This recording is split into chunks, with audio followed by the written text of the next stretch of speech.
Pada November tahun 1934, Grace Boot yang berusia 10 tahun telah hilang selama 6 tahun. Tidak ada petunjuk atau perkembangan yang menjanjikan tentang kepergiannya.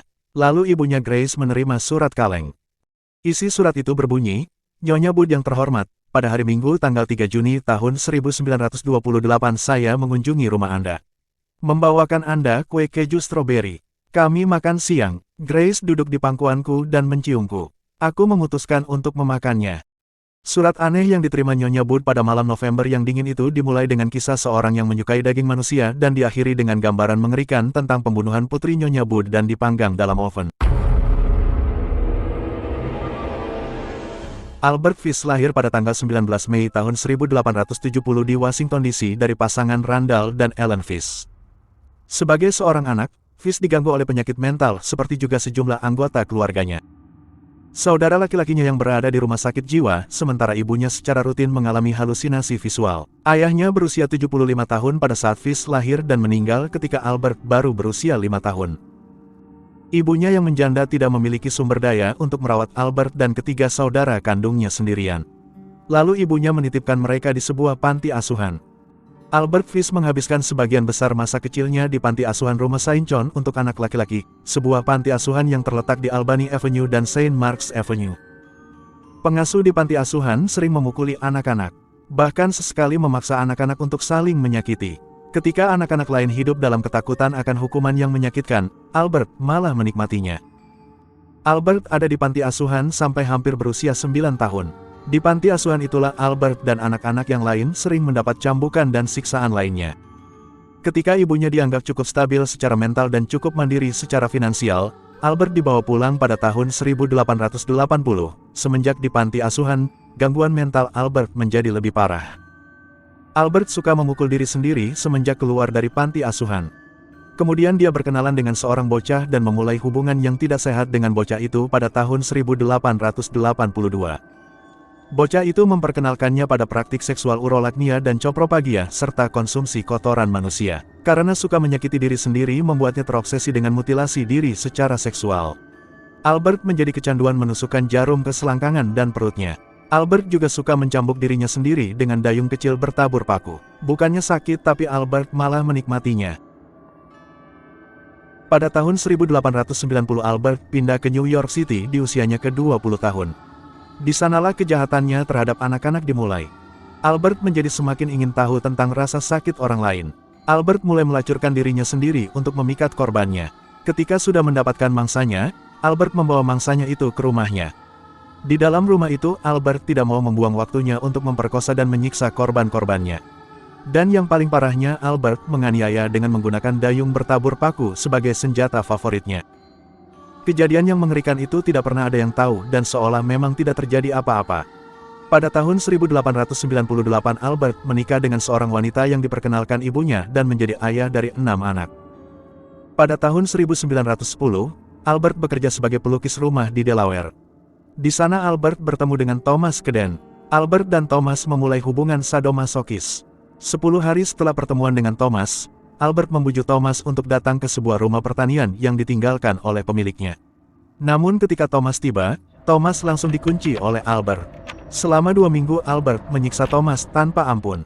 Ketika Thomas tewas, Albert memutilasi tubuh dan memotong setengah totongnya Thomas. Setelah Albert meninggalkan uang $10 di atas tubuh Thomas lalu pergi dan menghilang. Pada tahun 1917, Albert mengalami penyakit mental yang parah. Membuat istrinya meninggalkannya. Albert mulai lagi menyakiti diri sendiri dan menusukkan banyak jarum ke pangkal pahanya. Yang paling anehnya, Albert memasukkan benang wol yang dilapisi cairan korek api ke dalam lubang pantatnya dan membakarnya. Albert sangat menikmati siksaan untuk dirinya sendiri. Pada tahun 1919, obsesinya terhadap penyiksaan dan kanibalisme membuatnya berpikir untuk membunuh. Albert mulai mencari anak-anak yang rentan, seperti anak yatim piatu yang cacat intelektual atau anak kulit hitam yang ditelantarkan. Albert mulai melihat iklan koran lokal untuk mencari orang yang sedang butuh pekerjaan rumah tangga. Melalui salah satu iklan inilah dia menemukan Grace Boot. Sebenarnya Grace bukan sasaran yang dituju Albert, melainkan kakak laki-lakinya Grace. Kakak Grace bernama Edward Boot sedang mencari pekerjaan di pedesaan. Itulah sebabnya Edward mengeluarkan iklan dan ditemui Albert. Awalnya Albert berencana untuk mempekerjakan Edward dan membawanya ke rumah pedesaannya untuk menyiksa Edward. Albert menggunakan nama samaran yaitu Frank. Kemudian Albert mengunjungi rumah keluarga Edward di Manhattan. Albert mengaku memiliki beberapa pekerjaan pertanian di bagian utara yang perlu dilakukan. Albert berharap Edward menerima tawarannya. Edward dengan senang hati menerima pekerjaan itu. Tapi tiba-tiba minat Albert berubah. Albert memperhatikan seorang gadis muda berdiri di belakang orang tua Edward.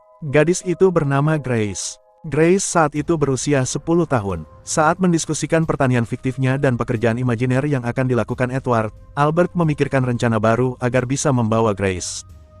Albert dengan santai mengatakan bahwa dia ingin mengunjungi keponakannya dan menghadiri pesta ulang tahunnya. Lalu menanyakan kepada orang tua Grace apakah Grace boleh ikut dengannya. Orang tua Grace menyetujuinya karena mereka melihat sosok Albert yang baik dan sederhana. Kemudian Grace pun dibawa Albert pergi dan sejak saat itu orang tua Grace tidak pernah lagi melihat anaknya. Albert membawa Grace ke rumahnya di bagian utara, rumah yang sama yang ingin digunakannya sebagai ruang penyiksaan untuk kakaknya Grace. Setelah sampai di rumah, Grace bermain di halaman rumah sambil memetik bunga-bunga. Sementara itu Albert bersembunyi di dalam rumah dalam keadaan tanpa busana. Hal itu dia lakukan agar saat membunuh Grace, darah Grace tidak mengenai pakaian Albert. Kemudian Albert memanggil Grace untuk masuk ke dalam rumah. Setelah masuk ke rumah, Grace kaget melihat Albert yang tanpa busana. Albert pun langsung menangkap Grace. Albert membuka paksa pakaian Grace. Grace melakukan perlawanan dengan menggigit, menendang juga mencakar Albert. Karena Grace yang terus melakukan perlawanan, Albert pun mencekiknya sampai mati. Yang lebih sadisnya setelah tahu Grace telah mati, Albert pun melakukan siksaan lainnya kepada tubuh Grace. Albert memotong-motong tubuh Grace menjadi bagian yang terkecil. Potongan tubuh Grace disimpan Albert di dalam kamarnya. Albert juga memasak potongan tubuh Grace untuk dia makan setiap hari. Dan tubuh Grace pun habis dimakan dalam waktu 9 hari.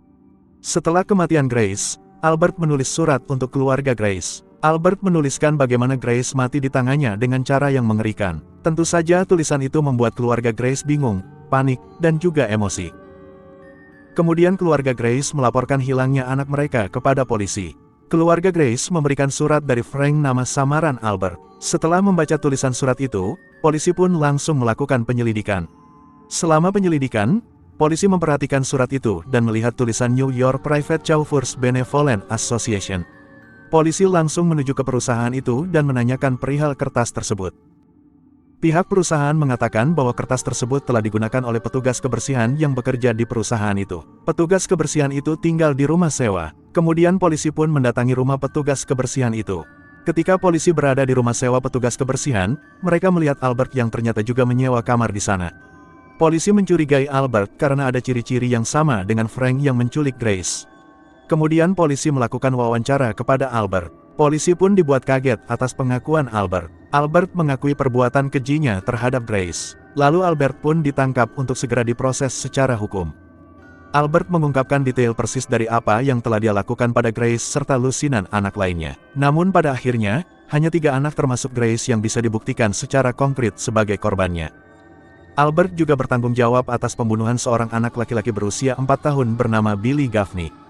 Billy menghilang saat bermain dengan seorang temannya di Brooklyn pada tanggal 11 Februari tahun 1927. Temannya Billy mengatakan kepada polisi bahwa ada pria hantu yang membawa Billy pergi. Teman Billy menggambarkan pria hantu ini sebagai pria tua kurus dengan rambut abu-abu dan kumis abu-abu. Setelah penangkapan Albert, seorang pengendara motor datang menjadi saksi. Dia melihat Albert sedang duduk sambil menenangkan Billy yang sedang menangis. Kemudian Albert pun membawa Billy pergi. Kematian Billy juga sangat mengerikan.